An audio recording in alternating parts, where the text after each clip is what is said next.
Yet another victim of the pandemic and skipping a theater-wide release, Pixar's Soul was released directly to Disney Plus on Christmas Day. The animated film follows the journey of Joe Gardner, voiced by Jamie Foxx, who finds his body separated from his soul just before he makes his big break as a jazz musician.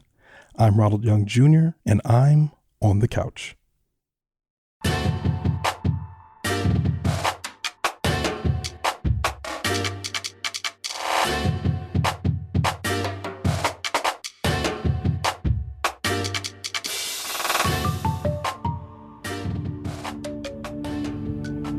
Thanks. So, what do you think you'll do? How are you going to spend your life? I'm not sure. But I do know. I'm gonna live every minute of it.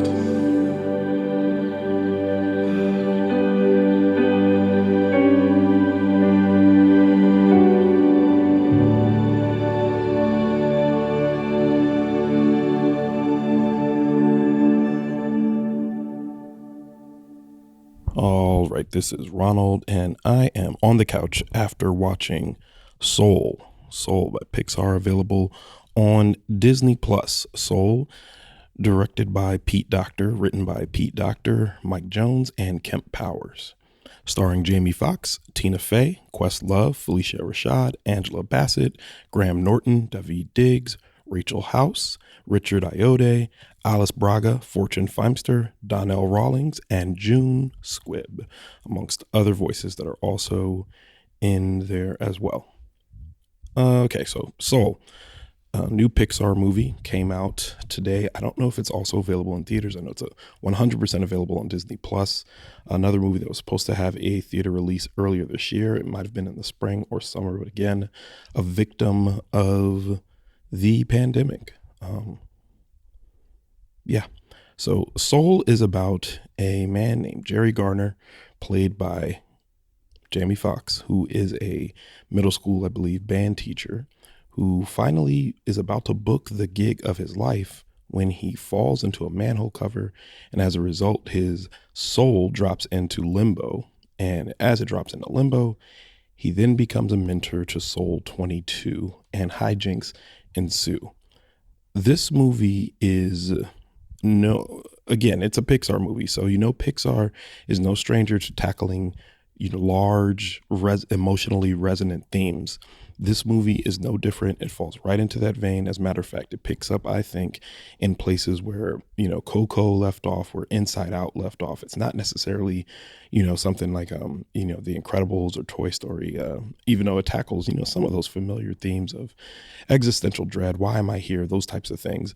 But this one really faces it head on, the idea of finding your purpose. So here is Jerry Gardner. He's had the idea of he's finally gotten his shot, and then he essentially dies. And for him, it is chasing to say, like, listen, I finally found my purpose. I finally have this opportunity to do this thing I've always wanted to do, and now I'm dead. So what do I do now?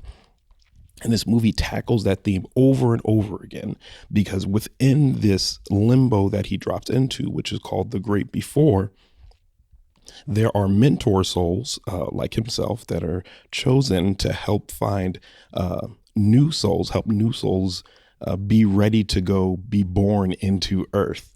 And the way they do that is by exposing them to a number of things. And this exposure is supposed to create what's called the spark, and the spark gives them the ability to go to Earth. And let me just say now, I have to be able to speak freely about this movie in order to really talk about how I felt about it. So if you have not seen the movie, go ahead and stop right now, because everything I say after this, I'm just going to talk about it. This is not going to be a spoiler-free review. So I'll give you a couple seconds to stop.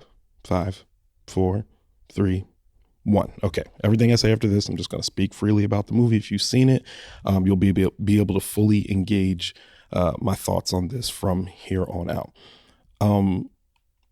So this movie, there's several things it does right off the bat. Like, as soon as you walk in, it just begin. First of all, it says, is there a problem with us trying to say, live on earth for a purpose. Whatever that purpose may be. For some people, that purpose is music. For some people, that purpose is mentorship or teaching.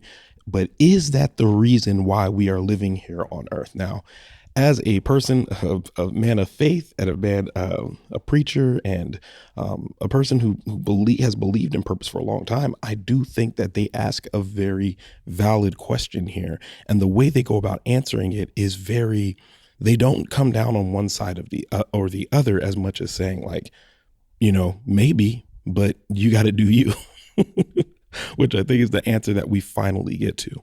The movie is very, very funny. Tina Fey was perfect in her role as Soul 22. She is a difficult soul who has been in the great before for a very long time, has had multiple world-renowned mentorships with Albert Einstein, Abraham Lincoln, Socrates, all these different types of mentors, Mother Teresa. And one of the gags that they do in this is point out that she's so difficult because she's not really interested in being born into life on earth, but all these other souls are trying to like help her find her spark so she can get to earth.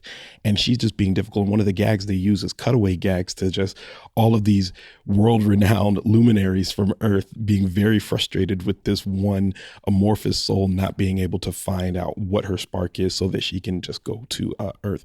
It reminded me a lot of Amy Poehler's role in Baby Mama, which also starred Tina Fey, where Tina Fey had to play mentorship for this person who kind of was like an adult child. So, but the recurring bits were very, very funny, very well executed, and gave the movie a bit of levity where if it wasn't there, I think this movie would have been way more heavy, way more emotionally heavy, which wouldn't have been necessarily bad, but it definitely wouldn't have been a Pixar movie. If it's not a Pixar movie, if they can't like give you some humor along to go with the lessons that you're about to learn. Lots of funny jokes. They start to talk about this place called the Zone, which is when an artist or a person is, in their purpose and they're doing their thing, they're in the zone. When you're playing a really good basketball game or playing a good piano, or really, even they had hedge fund managers in there, just really like, clicking all the buttons, doing whatever it is you're supposed to be doing. Like if you're a teacher, just really getting there, they're responding and you're teaching and electricity is happening. You go to a place that's called the Zone, which is also in this limbo place called the Great Beyond. And one of the things that they echoed there was that going into the zone is a good place because it feels good to be there. It feels good to, kind of leave your body and have this out of body experience. But they said that going into the zone is also dangerous because when joy becomes an obsession, the soul becomes disconnected from life. And it showed all these people who had went to the zone and were like, doing their thing, like fulfilling their passion. And then all of a sudden they came these like kind of big, dark monsters that were kind of just became obsessed with that joy or with finding that purpose. And that resonated with me very hard because it seems like a lot of times, even here on earth, here on earth, it seems like a lot of times we get obsessed with finding that joy, with chasing that joy in a way that is not healthy, in a way that you don't just get to enjoy living life and doing whatever it is that you want to do on earth to get the little joys out of life. And I think that's where this movie is doing its most important and emotionally resonant work, is that it's swinging between saying like, yeah, it's great to be good at something. It's great to be passionate about things. And it's great to tackle those ideas, but also live your life, man. Like enjoy a sandwich, like sit on the couch, like go outside and enjoy the breeze real quick. Look at the stars, enjoy the wind, like look at the leaves fall, look at all those things, like enjoy life. Don't be so sucked up into whatever your obsession is or whatever you're trying to chase your joy that you just let life pass you by. And I think that's one of the most important parts, because when it gets to the climax of the movie, here is Jamie Foxx's character, Jerry Gardner. He's finally doing what he wants to do. He's getting to play the gig with this amazing jazz artist. And when he gets done, he plays the gig of his life. Every standing ovation, his mother's there, mother and her friends are there. And everyone's like, oh, you did a great job. Oh my God. And he walks out of the club and he just stands there, and he's standing there with the lead singer, Dorothea Williams, I think her name is. And he looks at her and he says, hey, I thought this would feel different. And you could tell he feels like a little emotionally empty. And he goes, I thought this would feel different. And she goes, well, what were you expecting? He goes, I don't know. I've waited my whole life to do this, and I thought this would feel different. And she tells him a story.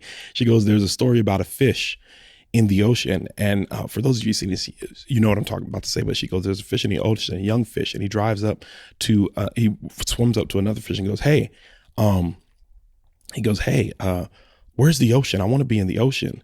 And he goes, yo, you're in the ocean. And the fish says, man, this is water. I want the ocean. And she tells him that story and just gets in her cab and drives off.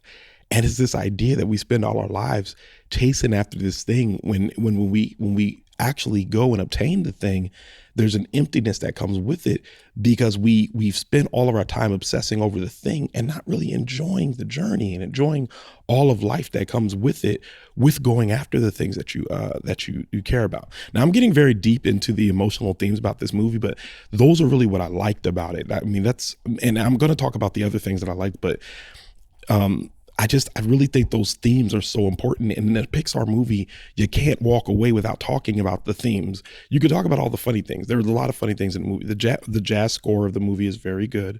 There's a lot of cat humor in this, which is just top notch, wonderful. They get everybody to. This is the first time I've ever seen a depiction of a black barbershop in a Pixar movie, which is something I never ever thought I would see, and even the interactions they had there were very true to life in a barbershop. Of course, minus the, in some cases, toxic masculinity and misogynoir. But other than that, there was just very, very good parts where they really get deep into the characters in the barbershop. Even the side characters in the barbershop, they get deep into these guys and they allow them to kind of like guide.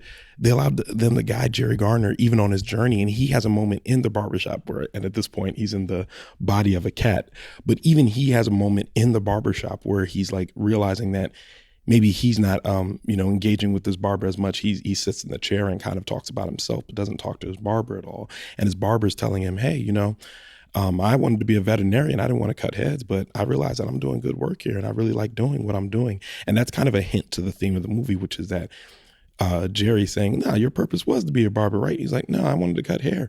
And that really stuck with me because as a person who really wants to find my, big quotes, purpose, and in a lot of cases, like my person and the thing that I'm supposed to find in life, you find yourself just searching after these things and letting all of the other little things pass you by, all of the other wonderful things that happen to you, you just let them pass you by.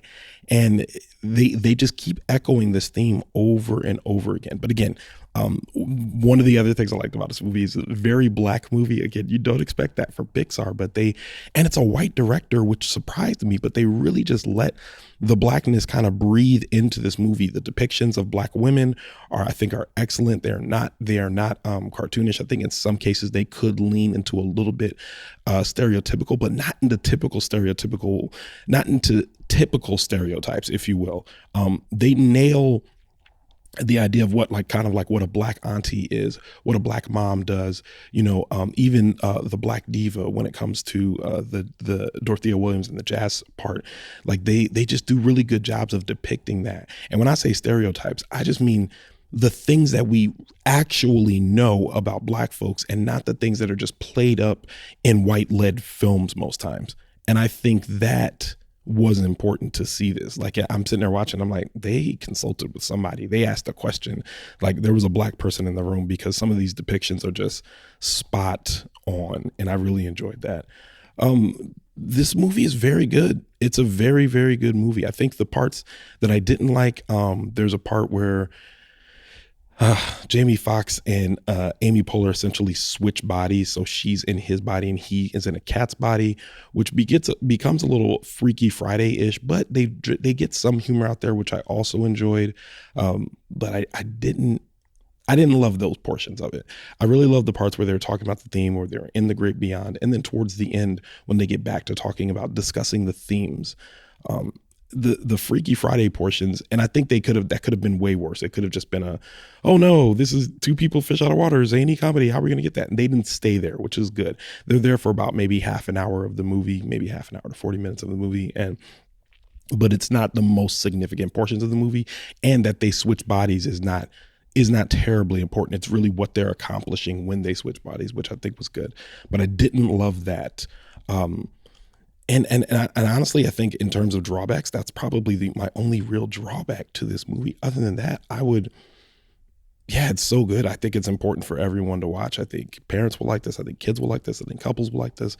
I think this is a good piece of work from Pixar. Again, it's really hard for me to find strong criticisms from me on there. I think the one thing, I think there's a part in this where not Amy Poehler, where Tina Fey is in Jamie Foxx's body, and he's like, all right, come on, let's switch bodies back. It's time for me to get back to where I'm supposed to be.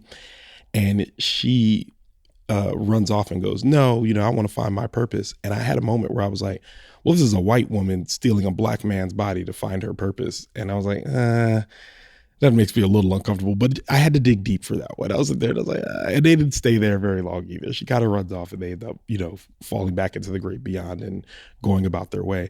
But it was a moment there where I was just like, I don't know about that. But, I don't think it's enough to derail the entire movie or take me out of the entire movie.